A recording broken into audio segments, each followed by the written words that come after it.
আজকে একদম সকাল থেকেই ব্লগটা শুরু করছি। এই যে দেখো ঘুম থেকে এই সবেমাত্র উঠলাম। উঠে এখনো পর্যন্ত এই যে গেটের তালা খুলিনি, তো বাইরেরও এখনো খোলা হয়নি। তো হ্যালো বন্ধুরা, গুড মর্নিং। সবাই কেমন আছো? আশা করছি যে যেখান থেকে আমার এই ভিডিওটা দেখছো সবাই ভালো আছো, সুস্থ আছো, আর আমরাও ভালো আছি।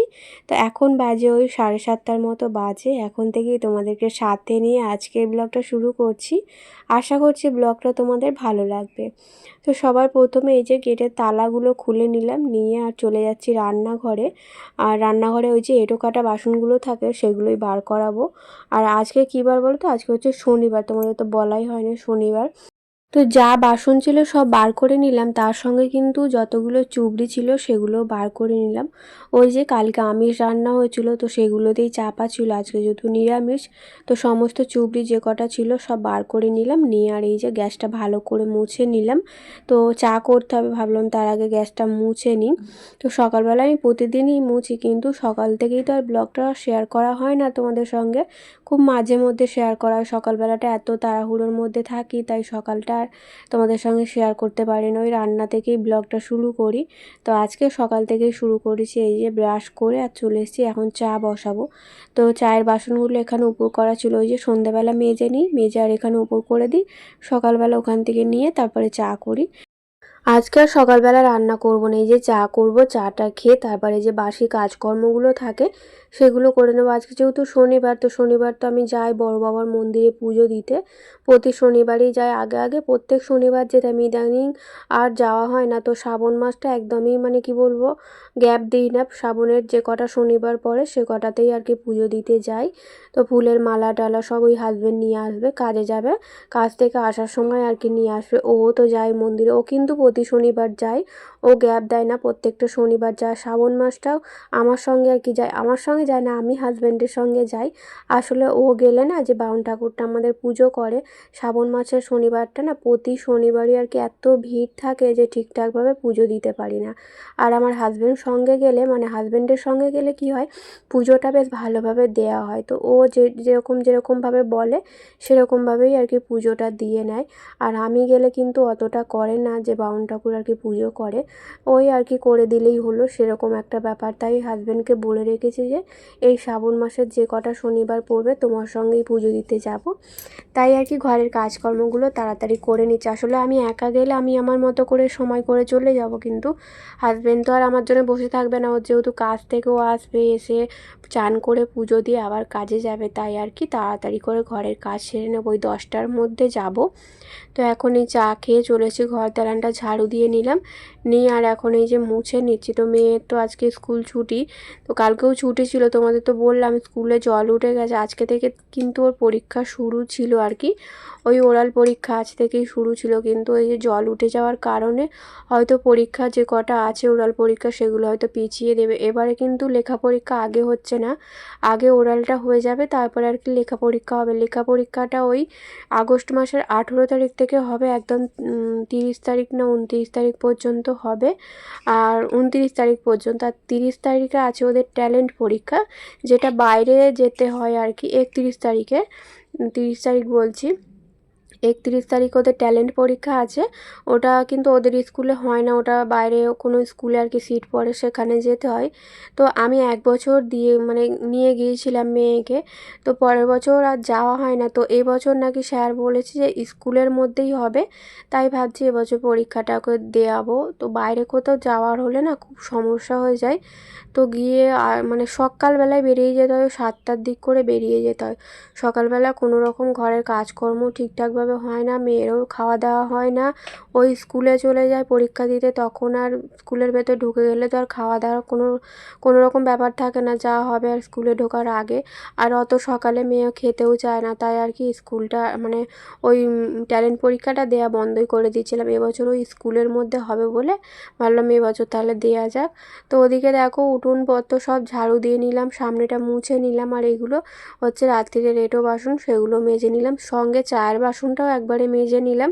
তো সমস্ত বাসন তো একবারে মাজি, রান্নাবান্না করে নিয়ে যা বাসন হয় রাত্রে রেডো বাসন সবটাই তো একবারেই মাজি, তোমরা দেখেছো। কিন্তু এই দুদিন যেহেতু মেয়ে স্কুলে যাচ্ছে না, তাই ভাবছি রান্নাটা একটু বেলাই করব, মানে কালকে সকালবেলা করে নিয়েছিলাম গরমের জন্য আর কি। আজকে আর অতটাও গরম নেই, কালকে কিন্তু খুব বৃষ্টি হয়েছে বিকালের দিকে, তাই ওয়েদারটা একটু ঠান্ডা আছে। তাই ভাবলাম চান করে পুজোটা আগে দিয়ে নিই, তারপরে আর কি রান্নাবান্না করব।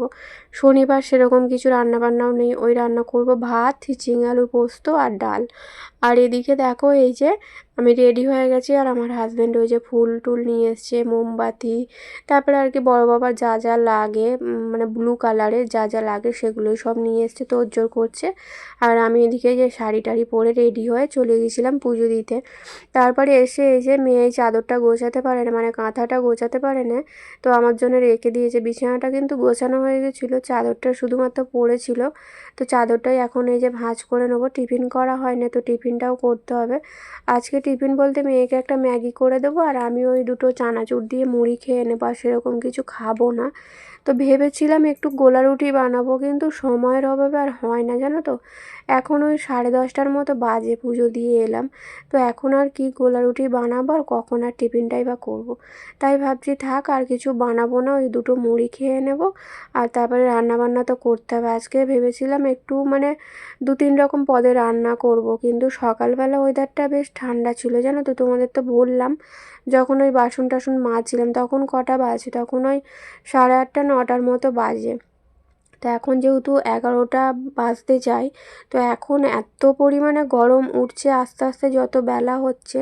আর ওই 3-4 রকম পদে রান্না করব ভেবেছিলাম, কিন্তু এখন গরমের জন্য ভাবছি যে আর কিছু রান্না করব না, শুধু ওই ডাল করব আর চিচিঙে পোস্ত করব।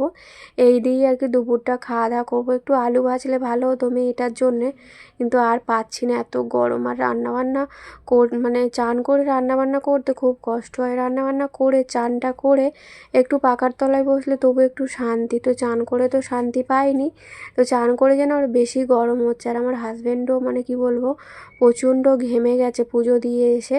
আর আজকে কারেন্টটা কী হয়েছে দেখো, সকালবেলা ওই 8:30টার দিক করে কারেন্টটা চলে গেছিলো, মানে অফ হয়ে গেছিলো। তার 1 ঘন্টা 1.5 ঘন্টা পর এলো, তারপরে আবার চলে গেল, তারপরে আবার আধ ঘন্টা পর, মানে আজকে মানে দুপুর পর্যন্ত সারাদিনটা কারেন্টই ছিল না। এত গরম, অসহ্য গরমে এত অসুবিধা হচ্ছিলো। ওই একটু একটু রান্না করছি আর বাইরে গিয়ে হাত পাখা নিয়ে বসে বসে হাওয়া খাচ্ছি। তো আমার হাজব্যান্ড পুজো দিয়ে একটু ঘরে বসবে বলে জানো তো, কিন্তু কারেন্টটা অফ হয়ে গেছে বলে আবার কি করলো, পুজো দিয়েই সঙ্গে সঙ্গে হাত পা ধুয়েই চলে গেল কাজে। বলছে কারেন্ট নেই, তো চলে যায়। আবার কি করলো, ওখানেও দেখছে কারেন্টটা অফ হয়ে গেছে, মানে ওদের যেখানে আর কি কাজ করে, তো ওখান থেকে এসে আবার ঘরে এসে একটু বসেছিল, আমি ওই হাত পাখা দিয়ে হাওয়া করছিলাম। কারেন্টটা সকাল থেকেই এরকম করছে, জানি না কোথাও হয়তো লাইন টাইন খারাপ হয়ে গেছে। 4:30 দেখো, এই কড়াটায় রান্না করতে গেলে না খুব সাবধানে রান্না করতে হয়, মানে মাঝে মধ্যে এই উল্টে যায়, এত হালকা কড়াটা। তো আমি ওই 50 টাকা দিয়ে কিনেছিলাম, যখন প্রথম সংসার থেকে আলাদা হই তখন আর কি কিনেছিলাম। ওই যে হাঁড়িটায় আমার ভাত হয়, ওই হাঁড়িটা আর এই কড়াটা 100 টাকা দিয়ে কিনেছিলাম, দুটো 50 টাকা করে। তো সেই কড়া আমার এখনও চলছে, মাঝে মাঝে রান্না করি, তোমরা দেখেছো লুচি টুচি ভাজার হলে তো ওই কড়াতেই ভাজি। আর আজকে তো সেরকম কিছু রান্না করিনি, অল্প অল্প রান্না করেছি, তাই ভাবলাম আর বড় কড়াটা পার করাবো না, ছোটো কড়াতেই করে নিই। আর এদিকে দেখো, এই যে জামা কাপড়গুলো দেখছো কালকের জামা কাপড়, এখন কি হয়েছে জানি না, মানে জামা কাপড় শুকনো হওয়ার পর না গোছাচ্ছি না, ওই রেখে দিচ্ছি, পরের দিন গোছাচ্ছি। একদম ভালো লাগে না জামা কাপড় গোছাতে। তো আগেও মাঝখানটা করে হয়েছিল জামা কাপড় গোছাতে একদম ভালো লাগতো না, তো তারপরে ঠিক হয়ে গেছিলো, আবার যেন এখন এরকমই মনে হচ্ছে। তো জামা কাপড় শুকনো হয়ে গেলে আমি ঝপ করে গোছাই না, ওই চেয়ারের মধ্যে রেখে দিই, তো তারপরের দিন গোছাই। তো ওইগুলো কালকের জামা কাপড় শুকনো হয়ে গেছে, এখন এই যে রান্না বসিয়ে দিয়ে ভাঁজ করছি। তো রান্না তো ওদিকে চিচিং আলুটা সেদ্ধ বসিয়েছি, তোমরা দেখলে, মানে ওই পোস্তটা কীরকমভাবে ভেজে আমি আর কি পোস্ত করি। আগে আগে তো বেটে দিতাম, এখন আর বাটি না, এখন ওই যে ভেজেই দিই, তোমাদের তো বলেছিলাম আর কি, তাই তোমাদের সঙ্গে আজকে শেয়ার করলাম আমি কিভাবে আর কি পোস্তটা বানাই। তো এতে কিন্তু মানে দারুণ টেস্ট হয়, খেতেও খুব ভালো লাগে, তাই এখন করে এইভাবেই বানাই। আর কালকে তো রোদ্দুর ছিল, চাদরটা কিন্তু মানে শুকনোই হয়ে গিয়েছিলো, একদম রোদ্দুরের দিকে দিয়েছিলাম। আর মোটা জিনিস যেগুলো ছিল তো ওই পাশের বাড়ি বৌদিদের ওই দড়িতে দিয়েছিলাম, মানে সব কটাই শুকনো হয়ে গিয়েছিলো, ওই 2-1টার মতো ভিজেছিল, সেগুলোই আজকে রোদ্দুরে বাইরে বার করে দিয়েছি, শুকনো হয়ে গেলে তারপরে ভাঁজ করব। আপাতত এগুলো ভাঁজ করে নিয়ে, আর চাদরটা কাল থেকে পড়ে আছে, ভাঁজ করা হচ্ছে না, তো চাদরটাও ভাঁজ করে নেব। এর মধ্যে কিন্তু হাজব্যান্ড চলে এসেছিলো, তো এসে একটুখানি বসে তারপরে আবার গেল। আর ওই যে দেখতে পাচ্ছ চেয়ারের মধ্যে একটা বাক্স আছে, তো কি আছে বলো তো? এটা হচ্ছে কালকে এসেছিল, কিন্তু কালকে তো ভিডিওটা আমি মানে শেষ করে দিয়েছিলাম, তো তোমাদের সঙ্গে শেয়ার করা হয়নি, তো ভাবছি আজকে তোমাদের সঙ্গে শেয়ার করব। তো অর্ডার দিয়েছি 1 সপ্তাহ হয়ে গেল, কিন্তু আজকে এলো। দেওয়ার কথা ছিল ওই 8 তারিখে, মানে 8ই অগাস্ট দেওয়ার কথা ছিল, কিন্তু আজকে চলে এসছে। তো এদিকে এই যে হাজব্যান্ড মুড়ি নিয়ে এসছে, মুড়িটা শেষ হয়ে গেছিলো, অল্প কয়েকটা ছিল আর কি, তো সেগুলোই এখন গুছিয়ে রাখছি। আগের মুড়িটা বার করে নিলাম, এটা একটু না চালনি না খাওয়া যাবে না, এত মুড়ির মধ্যে ধুলো হতো, যখন মুড়িটা মানে থালাতে ঢালি না তখন শুধু ধুলো ধুলো লাগে, তাই মুড়িটা চুবড়ি করে ঝেড়ে নিলাম, নিয়ে আর আগের মুড়িটা ওপরে দিয়ে দিলাম, আর আজকে যেটা এনেছে সেটা নিচে রাখলাম। চানাচুরও শেষ হয়ে গেছে, তো চানাচুরটা এখন যতটুকু আছে শেষ হোক, তারপরে চানাচুরটা ঢালবো। তো চলো তোমাদের আগে দেখাই কি অর্ডার করেছিলাম। এই যে দেখো, তেলের বোতল অর্ডার করেছিলাম। তো কয়েকদিন ধরে ভাবছিলাম অর্ডার করব করব, কিন্তু হাজব্যান্ডকে বললাম, ও বলল থাক, এখন নিতে হবে না। ও না ঝট করে কোনো জিনিস নিতে চায় না, আসলে সংসারটা তো ওকেই চালাতে হয়, তাই বুঝে শুনেই খরচটা করতে হয়। তো আমার কাছে পয়সা ছিল, তো আমার কাছ থেকে এগুলো অর্ডার করেছিলাম। তো দেখছিলাম খুলে খুলে কোথাও আর কি ডিফেক্ট আছে কি না, তো দেখছি এই মানে ব্লু এটাতে ডিপেটাতে, ওই বোতলটাতে আর কি একটু ফাটার দাগ আছে। তো আমি তো প্রথমে ভেবেছিলাম যে ফেটেই গেছে হয়তো, তো আবার 1 বোতল জল নিয়ে রেখে দিলাম, যদি ওখান থেকে জল গড়াই তাহলে আর কি রিটার্ন করব, আর যদি ভালো থাকে তাহলে রেখে দেব। আর তার সঙ্গে দেখো সংসারের জন্যও কিছু টুকিটাকি জিনিস কিনলাম। 2টো কৌটো কিনেছি ছোট ছোট আর কি, একটা আদা রসুন রাখার জন্যে।